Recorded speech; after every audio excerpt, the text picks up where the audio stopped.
afternoon, everybody. Welcome to the Castro Files. How you doing, honey? I'm great. How about you? I'm I doing love the little switch up in spots. You asked for it. I know. It I changes delivered. it up a little bit. I like switched it. it up. But the only problem is this. Now I'm looking at Directly at Peter? producer Peter Yeah. off camera, and it's going to be harder to keep my stuff together. Oh, well. It's going to be fun, though. It'll be fun.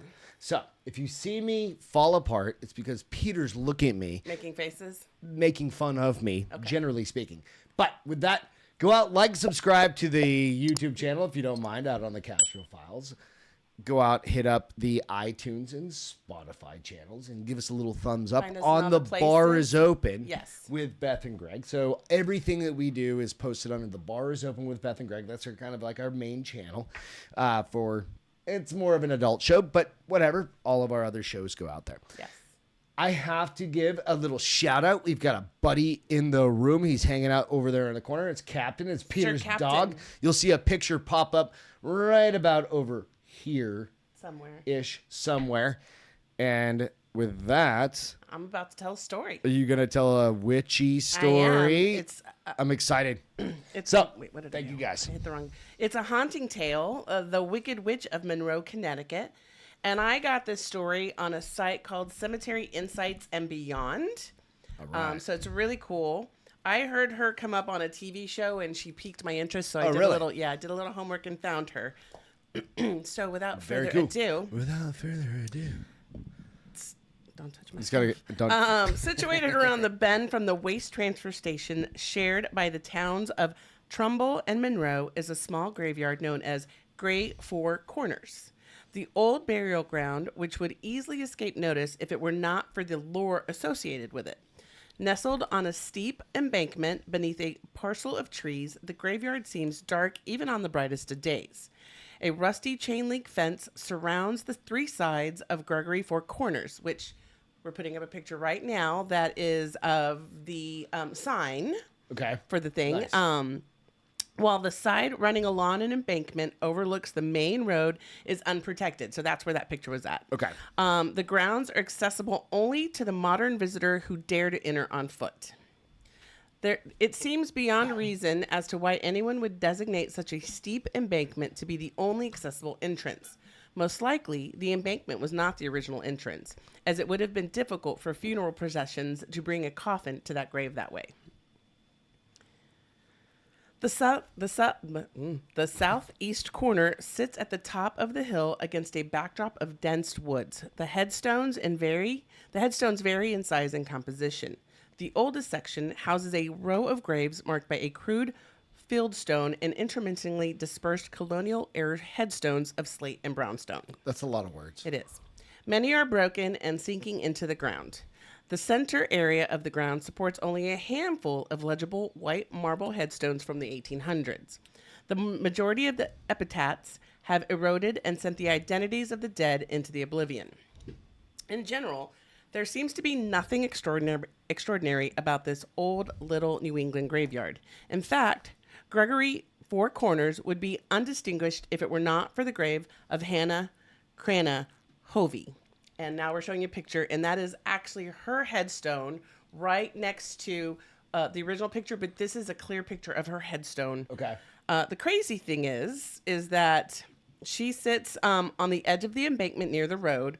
Her headstone is dated from the mid-1800s, but clearly looks newer than it should. At first glance, it seems like it does not belong where it is. It is so close to the embankment that you have to wonder how the gravestone was dug without a problem. The top of the stone is always covered with tokens left behind by those who visit the grave. Trinkets and flowers are also left to adorn the base of the headstone. We recently learned this when we did our ghost tour. Mm-hmm. It is widely thought that if you leave a gift to appease Hannah's spirit, she will grant you the good fortune and you desire and not follow you home, which is what we learned. If you guys remember last week, they leave tokens on some of those headstones at the grave we were at so that the ghosts don't follow them. All right, so real quick, little background. We went, and this will be a quick little add-on later on coming up, is we went and did a ghost tour around San Antonio. Yes. Right, and we literally left a couple of rocks because sometimes other people steal the money. Like sometimes it would be like a nickel or a quarter or a dime or something like that you would leave on top. So in lieu of that, people are leaving Well, that's stones. what they do here. So Yeah. Hannah's headstone is modest, unadorned by elaborate willow tree motifs and cherubs that so fashionably express grief and mourning during the Victorian era. Her epitaph is equally modest. The words simply read Hannah Cranna, wife of Captain Joseph Hovey, 1783 to 1859 or 60. I guess they weren't sure exactly what year. 1859? Mm-hmm. Okay. She lived a long time. Yeah. The headstone and its simple wording does not measure the magnitude of Hannah's stature in the supernatural lore of Monroe and Trumbull. If you grew up in either of these towns, in all likelihood, you have heard of the legend of Hannah Cranna so many times that you know it by heart.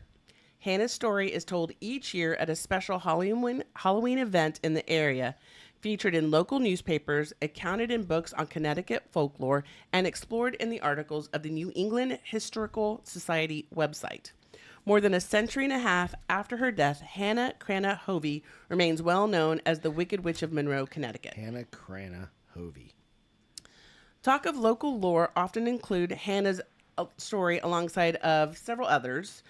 They have one that's called like the Melon Head of Velvet Street in Trumbull and the mysterious faceless people who haunted an old Victorian mansion that once stood in Monroe. Okay. So there's a bunch. It's that town is got some weird things Right. going Yeah, on. it says such ghostly tales have been around for years. So in the 1980s, the lore was especially popular among local youth who just learned to drive. On the bravest of drivers who dared to travel to the past, these places or abominations were said to be haunted. The signpost erected by the Trumbull Park Commission stands behind Hannah's grave, and it dates Gregory Four Corners back to 1761, more than half a century after the infamous witch trials ended in Connecticut. Certainly, by the 1800s, people were learning to approach life in a more logical way and should not have been so quick to blame their misfortune on witches. Mm-hmm. Yet, the events of the Connecticut witch trials left a lasting impression on everyone's minds. The hysteria ended, but people were still ready to blame their misfortune on those who behaved contrary to the norm. Yeah. By all accounts, Hannah was a solitary figure that many considered a social outcast in her later years. So there on the edge of the embankment lies a modest-looking headstone belonging to an old woman who went to her grave with the reputation of being a witch. So she was born sometime in 1783. Born sometime in 1783, Hannah's reputation as a witch supposedly began with the death of her husband, Captain Joseph Hovey. When Joseph's body was found under the outcropping of a cliff, the townsfolk of Old Monroe began to whisper that Hannah had put a spell on him. Many presumed that it was Hannah's bewitchment that set Joseph off for a walk one morning in a state of a stupor that led him to fall to the cliff, led him to fall from the cliff to his death. Following her husband's demise, Anna lived in solitude with her old rooster, old Boreas. Old Boreas must have been a very charismatic rooster because Hannah adored him enough to name him after a powerful and mythological god. Boreas was the purple-winged Greek god of the north, wind, and winter. And now we have a picture of her rooster. There we go. Okay. It's a big black cock right there. So, even in the eyes of the 18th century Christians, naming your pet rooster after a pagan god and living alone on the top of a hillside in the middle of a wooded area teeming with wildlife was probably not the best way of keeping yourself from seeming like a practicing witch. Hannah lived her own life with that rooster. Old Boreas' appearance and behavior only helped reinforce the belief that he was Hannah's familiar. It was said that's what the rooster is. Real quick, the familiar. Yes. So in the 1800s, witches were thought to have familiars, and they were usually animals because the spirit could take in anything. The animal. Could be a gecko. It could take in the animal, dog. and then it could be with its witch. A cock. So his handsome plumage of ebony feathers were as dark as moonless sky, and many people still superstitiously believe the color black signified the power of darkness. The belief that every witch had a familiar is one that dates back to centuries before the infamous Salem trials. And like I said, familiars were thought to be demonic spirits that assumed the shape of an animal in order to serve a witch. Let's see. As the website Wiccan Magic points out, people thought that every witch had a familiar during the New England witch hysteria, and animals who formed a close bond with humans were believed to be a witch's familiar. And now you'll see a picture of it's a rendition of what they think it would be like a witch feeding her familiar. So she's got a group of familiars around her. There we go. Oh yeah. Okay. Aside, so she's feeding all the roosters. no, or that's not her. That's just a picture, right, of somebody feeding their familiars. Aside from close attachment to a person, these animals were characteristically mischievous or lively. Boreas was renowned for having both of these characters. Okay. Instead of crowing at the break of dawn, old Boreas preferred to crow precisely at midnight, an hour of the night known as the witching hour, the first 3 hours of the period during the first 3 hour period during which the powers of darkness were intensified. Dating back to ancient times, the hours spanning from midnight to 3 a.m. have always been marked by a high amount of supernatural activity. During this time, a strong connection between the light of the living world and the invisible realm of the paranormal was and still is thought to occur. Mm-hmm. Witch hunters believe that satanic rituals were performed during these hours because the ability to communicate with diabolical forces was at its strongest. Also, people during the 1800s superstitiously believed that roosters who crowed at any hour after sunset were communicating dire news from the supernatural realm, usually foretelling of someone's death to the community. Eesh. No matter which ear of belief was turned to the sound of old Boreas's midnight crowing, the sound was never welcomed with glee. Old Boreas's crowing scared the wits out of the superstitious townspeople.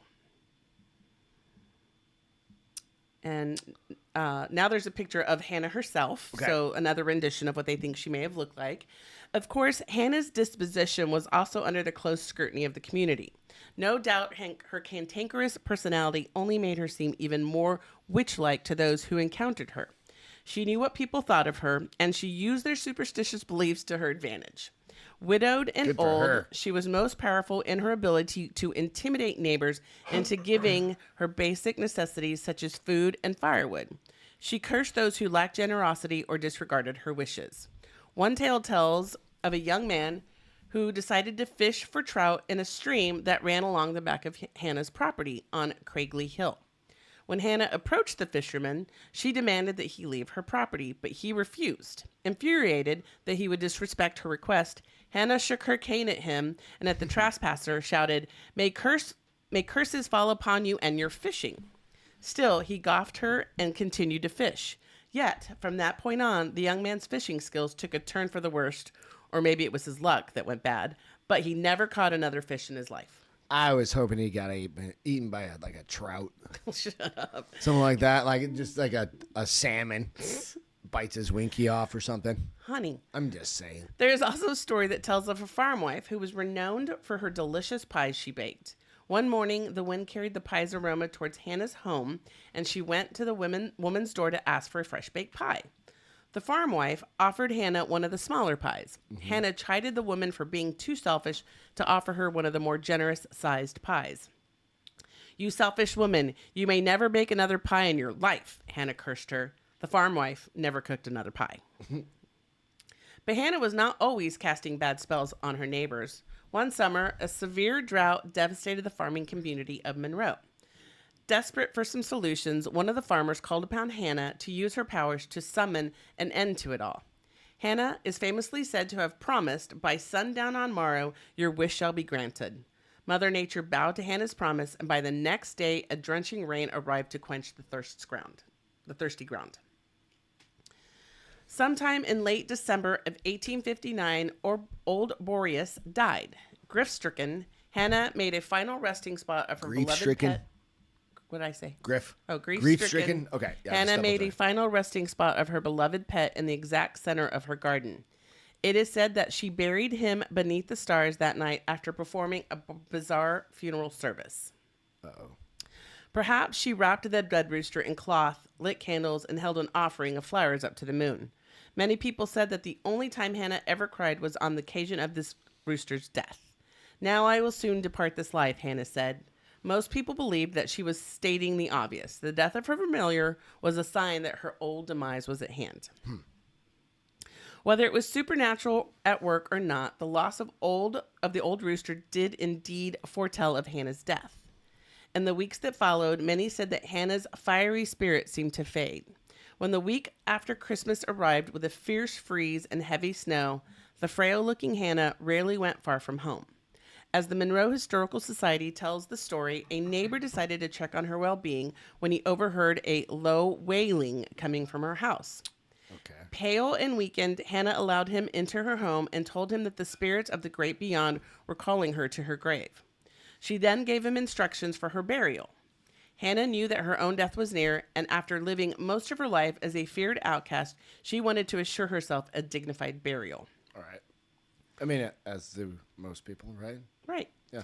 I must not be buried until after sundown, and there must be ample barriers to carry me to my gravesite, Hannah told the neighbor. To these instructions, she infamously added, "My wishes must be followed, or trouble and vexation shall fall upon you." Oh, she's holding. Oh, that's awesome. Local lore claims that she was found dead in the doorway to her home the next morning. Not one version of the story can account for who found her. Perhaps the caring neighbor returned to check on her and discovered her fallen body. However, exactly when he found her is not known either. We can safely assume it was possible that Hannah's death was not discovered until weeks later. Her death date is of uncertainty. That's why it says 59-60, because they don't know. She could have been there for 6 months. Well, she supposedly died sometime between December and January. So December 59 just over the year. or January 60. I follow. Okay, Yeah. cool. I gotcha. The custom of pallbearers served more than just the functional purpose of delivering the deceased to the graveyard. In an article about funeral etiquette and customs, the website Opposing Views points out that by carrying the coffin, they, the pallbearers, honor and serve the deceased one last time. As was customary, the pallbearers would need to carry Hannah's coffin above their shoulders from her home at the summit of Craigley Hill and across town to Gregory Four Corner Burial Grounds. You don't have it yet, but you will have a picture of the trail that they actually had to follow. Okay. Dropping the coffin or having another sort of disruption during the process was not only disrespectful, but also believed to attract the wrath of evil spirits. The journey was under 5 miles, but bringing Hannah's body to its final resting place in the winter involved a treacherous walk over the hillside of Monroe. In order to carry her without peril, a sufficient number of pallbearers, wow, that word's hard, was essential. Okay. By all accounts, Hannah was buried in the winter, and since all versions of her story are in agreement of the weather condition, it is reasonable to believe it happened then.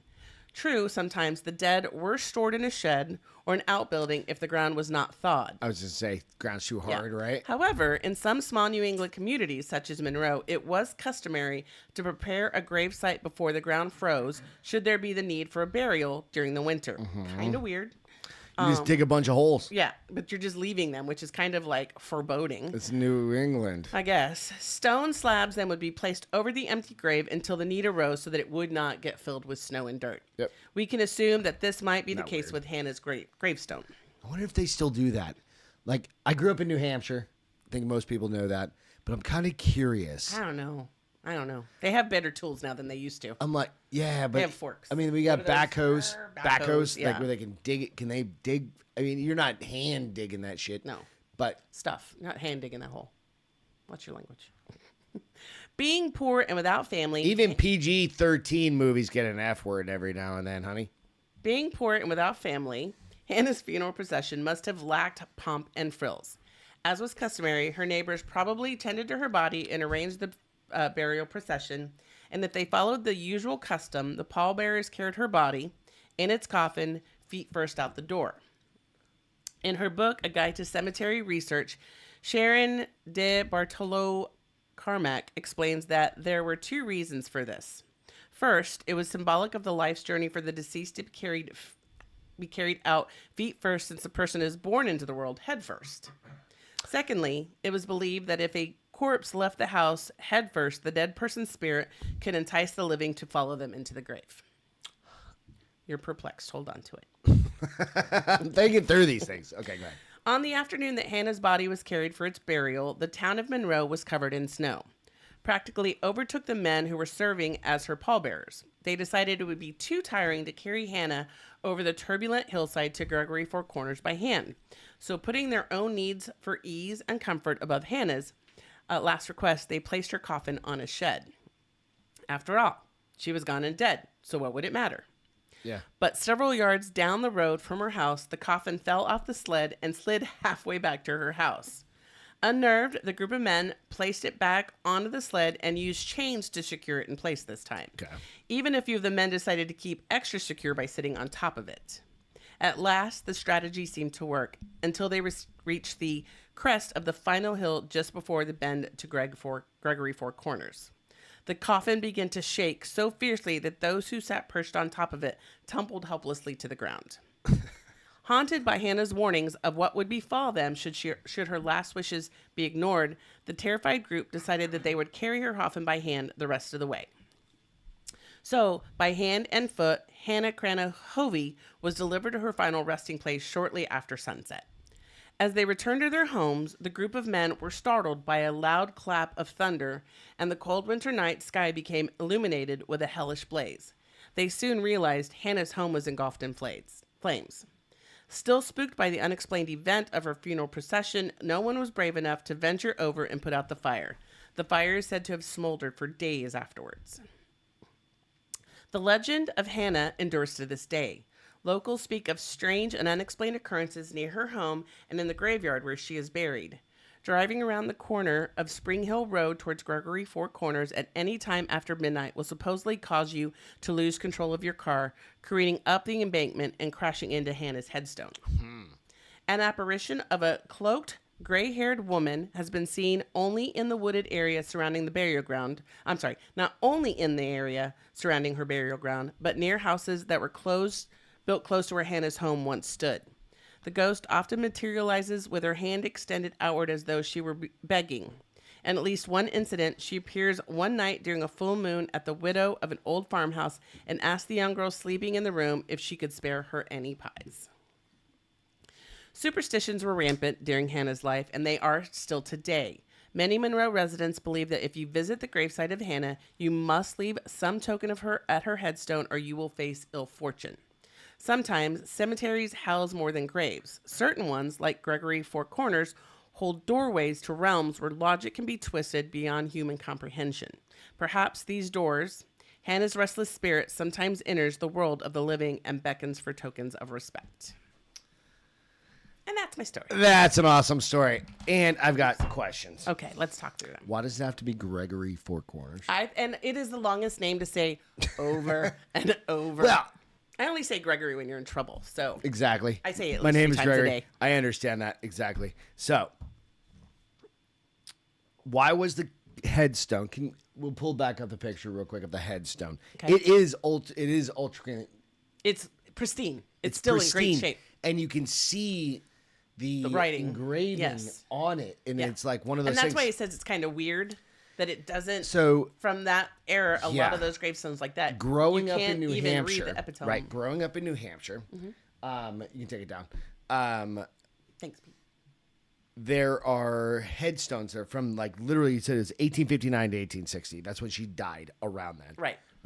And like they are worn out, and that's just from weather. Yeah. Right. And it's just like I'm wondering if maybe it's because hers is not so much in the dense woods, but closer to the road, and maybe the sign protects it from some of the.